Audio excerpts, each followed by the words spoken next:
Si ati nilisema masikio yake ni kubwa. Mimi nitaka akuwe masikio kubwa asikize ground. Si ndio? Lakini analia, nilimtoa nyama kwa mdomo. Si ndio? Alikuwa amepanga project inaitwa Sete Railway. Kuna mchina anaitwa China Railway. Alikuwa amesema atajenga na 22 billion. Mwingine mchina rafiki yake anaitwa CRBC akaquote 29 billion. Iko na tofauti ya shilingi bilioni 7.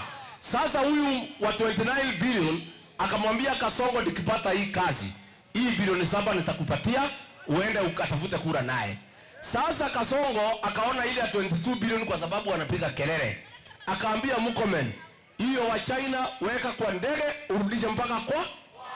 Sasa mimi nikakuja nikatangaza. Hii kitowel nikaweka mchanga. Niweke nisiweke? Sasa Waingereza walitoa pesa wakasema hatuwezi lipa 29 billion kama iko mtu ya 22 billion. Sasa bilioni 7 Kasongo alikuwa amekula imepotea. Sasa ndio anatukana Rigiji. Ati Rigiji ati sijui amefanya nini. Mimi nakuuliza wewe Kasongo. Wewe Kasongo. Wewe unataka kuiba bilioni 7.